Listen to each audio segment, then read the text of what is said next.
honourable member for Niagara West, Glanbrook. Thank you, Mr. Speaker.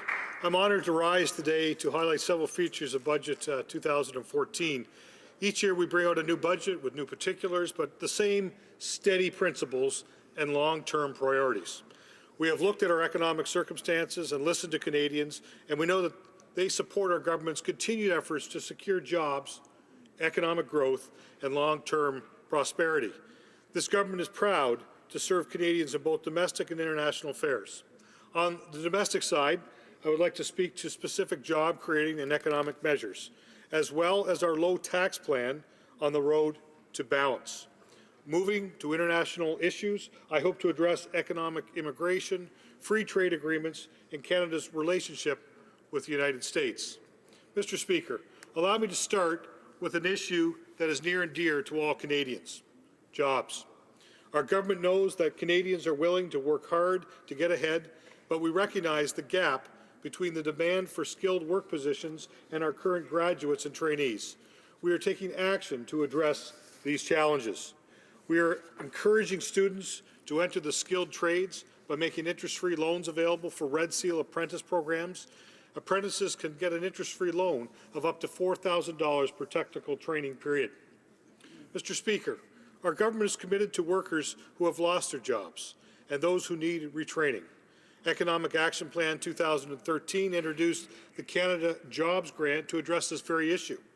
The grant goes towards training Canadians for jobs in high-demand fields and will be fully implemented in fiscal year 2017. The plan is to invest $300 million in the new program from the existing $500 million labour market agreements with the provinces. Budget 2014 continues this implementation process. In addition to training Canadians for available jobs, we are making it easier for businesses to hire them. As a member of the Red Tape Reduction Commission, I am pleased to say that this government is now implementing another one of our recommendations. We are cutting the administrative burden on more than 50,000 employees by reducing the maximum number of required payments on account for source deductions. Mr. Speaker, despite these and other measures, the Canadian economy will experience periodic labour force gaps. Companies can address these gaps with temporary foreign workers if there are no Canadians available to do the work. Our government sees the value of the foreign worker program and its ability to help businesses in need. But we strongly believe that Canadians should always get the first shot at available jobs. To that end, we have committed $11 million over 2 years and $3.5 million each year going forward in reforming the labour market opinion process. Mr. Speaker, in addition to training, cutting red tape, and filling labour gaps, our government continues the trend of keeping corporate taxes low. Low taxes encourage more startups and attract more international companies to move here. Our steady course on corporate taxes works nicely with our reduction in personal taxes, but more on that later. To supplement these direct measures, Budget 2014 includes several less direct approaches which encourages economic activity by creating a more concise climate. Mr. Speaker, new inventions, new ideas, and new methods give Canadian economic edge over our international competitors. Our government helps to foster these innovations by discoveries and funding research and development projects throughout the country. In 2014, we continue the trend of increasing annual R&D funding, with the total spending now at $1.6 billion over 5 years. We all know that sometimes brilliant ideas come from surprising sources, and that the internet is the single greatest advance in knowledge sharing in generations. Getting more people online increases the chances of new ideas coming to the fore. Budget 2014 proposes to spend $305 million over 5 years to extend and enhance high-speed broadband access to roughly 280,000 households in rural and northern Canada. Of course, information flowing online is not the only thing that needs to move in Canada. People and goods require quality roads and rails to navigate our vast country. We have set aside $53 billion for the Building Canada plan.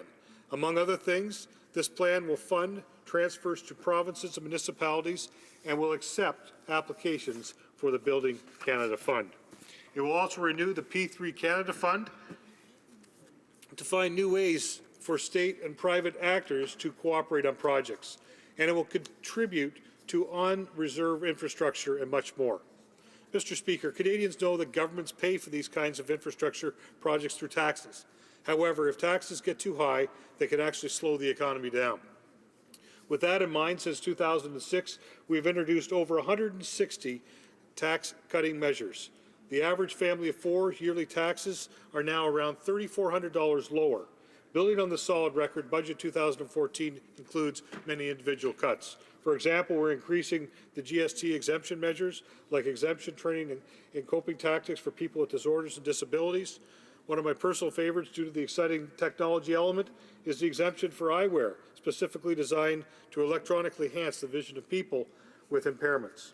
Along with a host of other cuts, these measures continue to make life just that much easier for Canadians. Mr. Speaker, governance is about trade-offs, such as tax relief versus deficit elimination.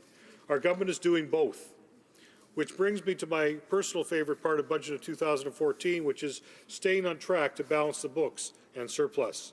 Canadians trust this government to protect the nation's finances, to tax widely, to rein in spending, and to respond to crisis.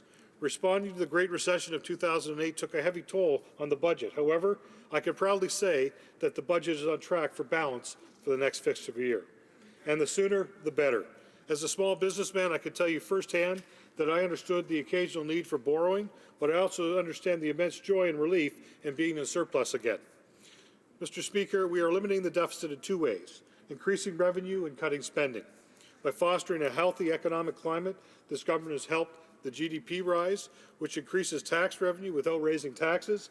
Unlike what the inexperienced Liberal leader thinks, budgets do not just balance themselves, and unlike the reckless NDP, or New Democrats may hope, a carbon tax on everything depresses the GDP and lowers tax revenue.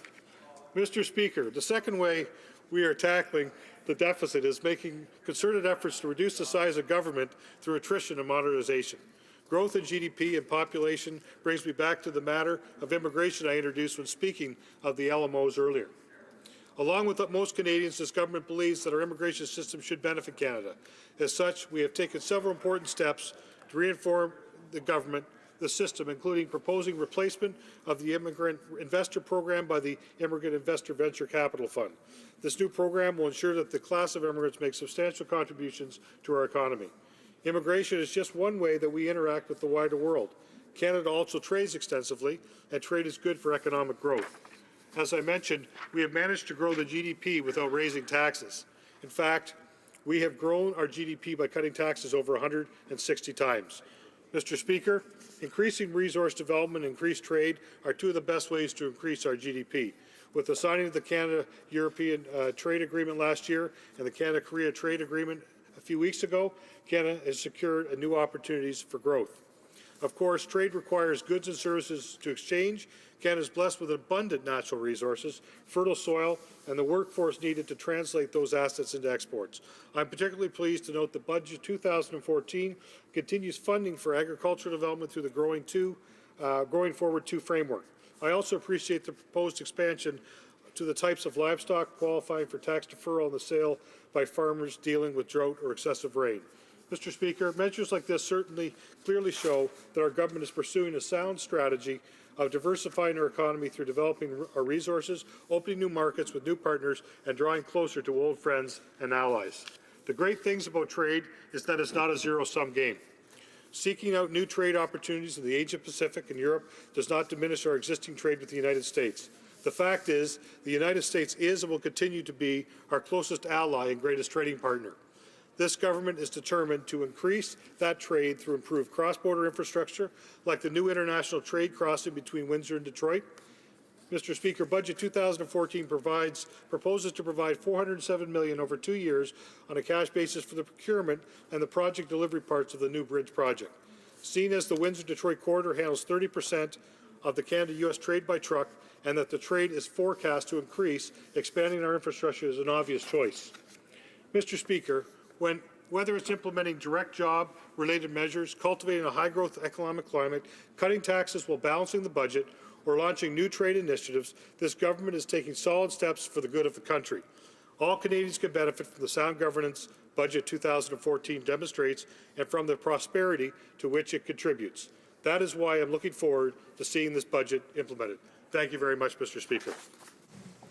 Questions and comments. Questions et commentaires. L'honorable député de Rimouski, Najette Témiscouata-Basque. Merci beaucoup, Monsieur le Président. J'aimerais souligner que le député qui vient de prononcer son discours a réussi quelque chose qui est absolument extraordinaire. Nous avons devant nous un projet de loi de 350 pages qui va modifier, créer, amender plus de 50 lois.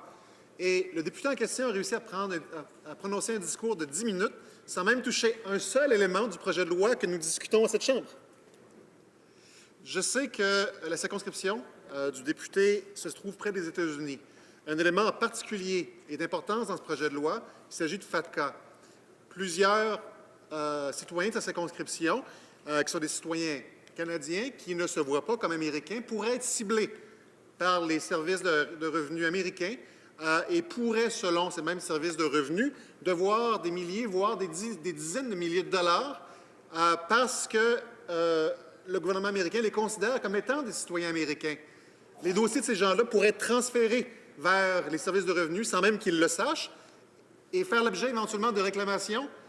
Et éventuellement, ces gens-là vont aller voir le député en question. J'aimerais savoir ce que le député dira à ces citoyens qui seront ciblés par les services de renseignement américains et par les services de revenus américains sur le fait qu'ils pourraient devoir des milliers de dollars qu'ils ne croient pas devoir au gouvernement américain. The honourable member for Niagara West, Glanbrook. I want to thank my honourable colleague for the question.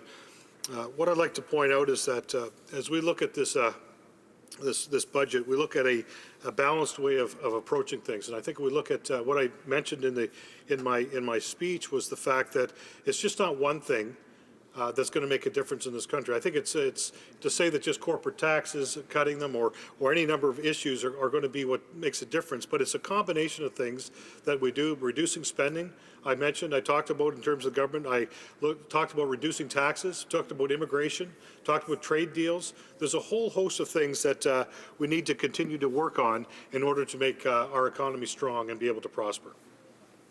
Questions and comments. The honourable member for Burnaby Douglas. Thank you, Mr. Speaker. So we've heard from the other side today that the government says it's focused on growth, and on every measure they're outperforming other countries. But I would like them to reconsider their statements. This week's version of The Economist shows that Canada's economy is projected to grow by just 2.3% in 2014. This is well behind the U.S. that's slated to grow at 2.8%. Britain 2.9%, and Australia 2.6%. So I'm wondering if the member will revise these statements and admit Canada's growth is beginning to lag behind our partners. Thank you. The honourable member for Niagara West, Glanbrook. Thank you, Mr. Speaker. And to my colleague, thank you very much for the question. One of the things I have noticed in my role as chair of the Foreign Affairs Committee is the number of individuals from other countries that approach me, whether it be ambassadors and the like, to talk about some of the amazing things that have been going on here in Canada. And if we look at what's happened since the economic downturn in 2008, we understand that there's many countries that did not fare nearly as well. As a matter of fact, were absolutely crippled by what happened during that downturn. And I think that one of the things that is constantly raised to me by these ambassadors and other individuals is that there's more and more desire for these parliamentarians from other parts of the world to want to come to Canada to talk about the successes that we have had. And so we continue to move forward. I know that if we look at what we have in terms of debt to GDP, we remain the lowest in the G7 and by quite a bit. And I know that we'll continue to move forward as we continue to implement our action plan over the coming years. Now we have time for one other short question and response. The honourable member for Wetaskiwin. Well, thank you, Speaker. I'd like to thank my colleague for his great speech. I would like to thank our previous Finance Minister, Jim Flaherty, for the excellent position he's put our country in and for this budget, and wish my new colleague all the best as well. But I would like to ask my colleague, he talked about debt to GDP ratio. I'd like him to please establish how that affects debt servicing payments and frees up the, returning to a balanced budget will affect the debt servicing payments and leaving more money that comes from taxpayers' pockets in order to provide services. If he could expand on how positive that would be as well. Just a short reminder, the former finance minister is still a member of the House, and of course we usually try to avoid using the particular names, surnames, and so on. The honourable member for Niagara West Glanbrook. Thank you, Mr. Speaker. And I want to thank the honourable member for the question. I know that one of the things, I mean, obviously by reducing the amount of debt that we have to service, that frees up more dollars for other programs. And one of the things I didn't get a chance to mention that I'm particularly proud of this government and this finance minister for introducing is the adoption expense tax credit. Something that I believe is very important is it further recognizes the unique costs that families incur as they're adopting children and the kind of one-time expenses they have. Of course, there'll be ongoing expenses, but I think this is particularly important. And as the member mentioned, as we continue to reduce the debt, that continues to free up dollars where we can look at additional programs and additional tax incentives. Thank you very much, Mr. Speaker.